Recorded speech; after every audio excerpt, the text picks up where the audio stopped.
You were 15 when you first met them. Not in some dramatic shootout, not in some heroic moment. Just a hungry kid, standing outside a small food stall, counting coins that weren't enough. That's when a black SUV stopped. The window rolled down. A man inside. Sharp eyes, calm voice. "Why are you staring at the food instead of buying it?" You didn't answer. He already knew. He stepped out, expensive shoes touching a dirty street like it didn't matter. He bought food and handed it to you. You hesitated. Boss smirking. "Relax, nothing in this world is free. You'll pay me back someday." That was the moment, not when you took the food, but when you didn't walk away. Years passed. You became useful, running messages, delivering packages, watching and learning. They taught you everything: how to read people, how to lie without blinking, how to stay calm when everything is falling apart, and most importantly, how power really works. You saw things others didn't: deals happening behind closed doors, money flowing like water, people disappearing overnight. But one thing stood out: they trusted too easily, especially the boss, especially you.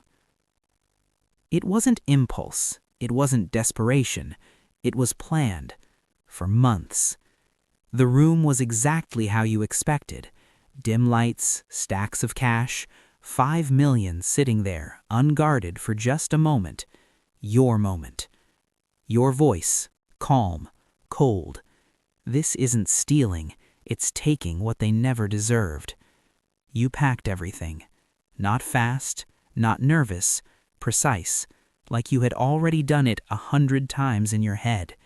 And just like that, you disappeared. The city exploded. Your name turned into a death sentence.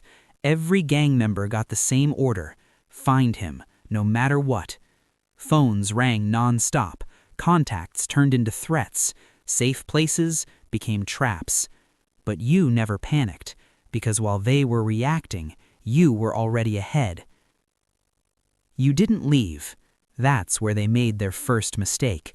They watched borders, airports, highways, but they forgot one thing. No one looks for someone who hasn't left.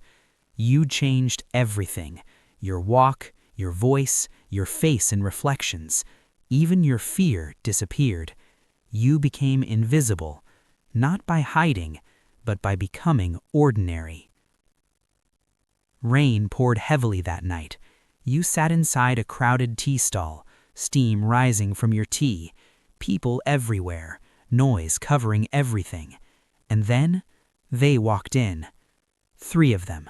Your past, your blood, your enemies. Gang member 1, angry. "He's still here. I can feel it." Gang member 2, "Then we burn the whole city if we have to." You didn't move, didn't react, didn't breathe differently. One of them looked straight at you, eyes locked. For a second, everything stopped. Then he looked away. You took a slow sip of tea. As they kept searching, you smiled slightly, because they still didn't understand. This was never about money, not 5 million, not survival. This was about something bigger, something they never saw coming. You stepped out into the rain, pulled out your phone, dialed a number. Unknown voice on call. Status? You looked back at the tea stall, at them, still searching, still blind. You, cold, controlled. They've taken the bait. Silence. Then, good, phase 2 begins tonight. You hung up, because the truth was, you didn't betray the gang. You were never one of them. You were planted there, years ago, by someone far more powerful. The hunger, the meeting, the trust, the rise, all of it was designed. They think they're hunting me, but they have no idea they were being hunted from the very beginning.